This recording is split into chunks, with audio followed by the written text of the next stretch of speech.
Hello, thank you for stumbling upon this video. That seems to have become my catchphrase after 3 videos. I can't seem to think of a better way to start the videos than that. Welcome to MyRetroTat. This is going to be probably a new subdivision of the channel. Let's call it Lazy Tat. Why not? Just a look at something, and I'll explain why. Some of the things that I've got have no marks on them, no trademarks, no patents, nothing. And it's very difficult to tangibly figure out a reliable make, model, year. Sometimes the mid-century modern just speaks for itself, and this is one of those times. So I haven't got a busting lot to say about this other than just look at it.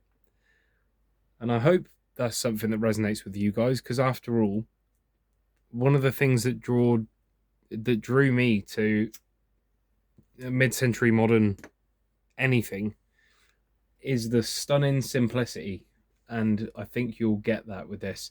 I'm going to say as much as I can about it without saying too much, because I don't want to bore you guys, and I don't want this video to be 25 minutes long, or it would just be my RetroTat, and obviously that's not the case. So here's the first, my lazy tat, should we call it?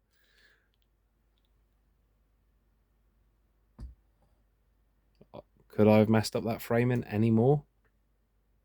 But look. So this is a set of shot glasses from the 50s that my mother and father bought me for Christmas a couple of years back. They're well and truly feeding the mid-century modern addiction. And I think, well, anybody who actually likes this channel will thank them for it. So let's just take I say a deep dive, but really they're shot glasses. What can you say about them other than how gorgeous are they presented to you? So 6 different colors, and they are a pastel color, but they're still decisively that color. They're not so neutral that they're boring to look at.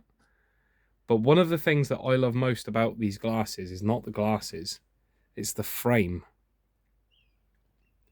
So this frame, I can only assume is brass wire, you could call it, I suppose. It's very heavy gauge. It might be brass plated. I'll get that disclaimer in there right now. But so carefully bent to do a job. So this rack that holds the glasses is one continuous piece of brass.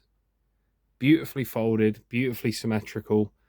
And then they put these little rubber bungs on the ends. And then for triple atomic age points, they then added these gorgeous little ball ends to the feet.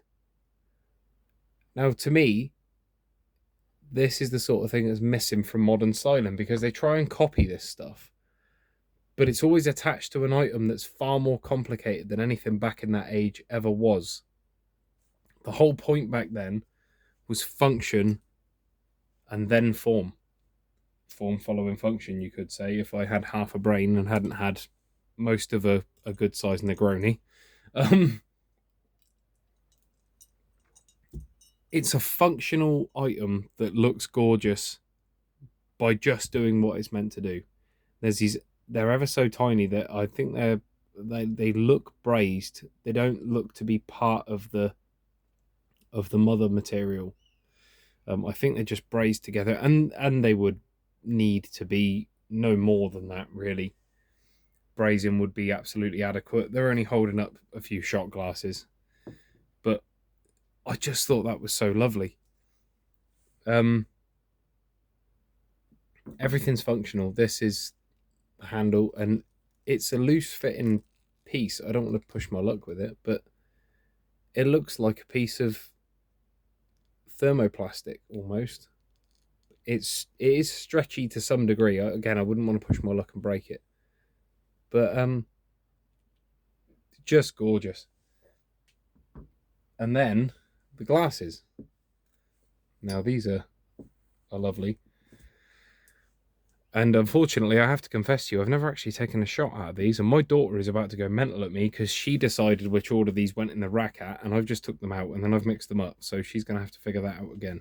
But I'm just going to show you each of these in turn and say very little about them. Again, it's about the appreciation. They've got a gorgeous... These rings are a gold inlay. No, they're not inlay, actually, now that I feel them there. Or maybe, I don't know. Anybody who works with glass could probably help me out with that. How would you produce that effect? They're totally flush. There is no indication whatsoever that there's anything there. Maybe they're in the glass. This feels like it's an etched on finish. It's rough, and I like that because you don't feel like they're going to slip out of your hand any minute. I mean, they're weighted quite nicely. And they've got a fairly thick bottom to them, as you can see. I mean, I wouldn't be bashing them down against the bar anytime soon, but when they were new, actually, I probably would have done. Yeah, so let's just have a look at each of these in turn. This is just something for you guys to enjoy. I'm aware I should have put a video up way before now, and I haven't. I've been extremely busy, but there's something about doing this channel that just chills me out, so I really, really want to continue doing it. Anyway, apologies for any framing issues or focusing issues. I'm doing all this in one take, so I really hope it comes out. But yeah, so here's yellow. They're in phenomenal condition.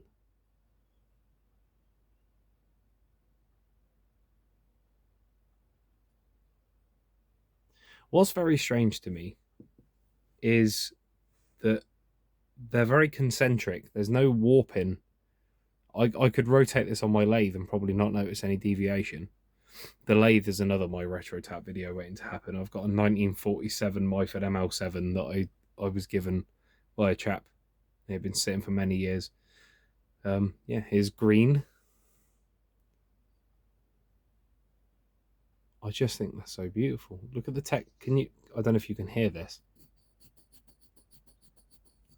They are deeply textured, almost aggressively. Excuse the state of my hands. I am but a working man, unfortunately.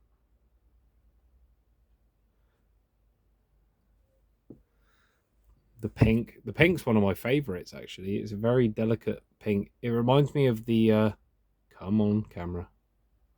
It reminds me of the Dodge La Femme, for any mid-century folk out there who are into that stuff. The pink is a much narrower band, actually.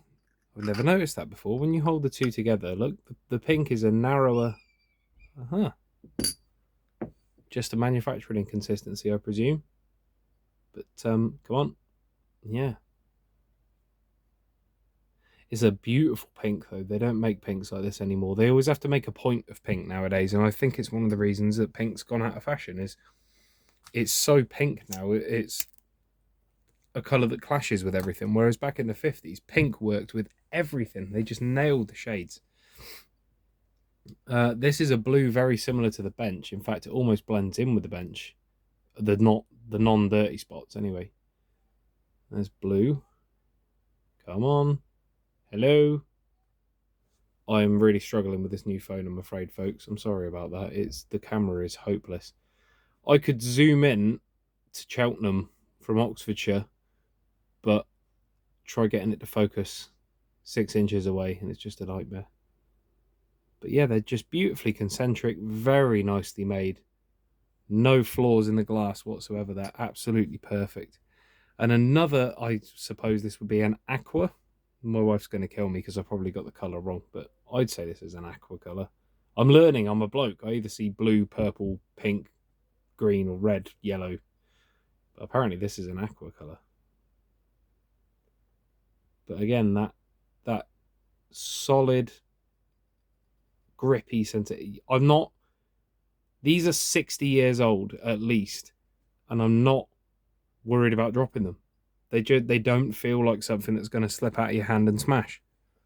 and proceeds to smash the white one. The white's an interesting one because it's got an almost pearlescent look to it. And I don't know if that's just by virtue of the fact that the background colouring is white, but it looks pearlescent to me. I thought it was nice. This video is getting to be too long for a lazy tat, and quite frankly, I've been quite boring enough for one evening. So let's put these back in here in any which way, see if my daughter notices, apologise profusely to my daughter when she does notice, and then have my daughter put them in the right order, because they have to be in an order. Unknown brand 1950s shot glasses, ladies and gentlemen. I hope you enjoyed. Have a great evening. This has been MyRetroTat, and I'll see you next time with an actual video that means something.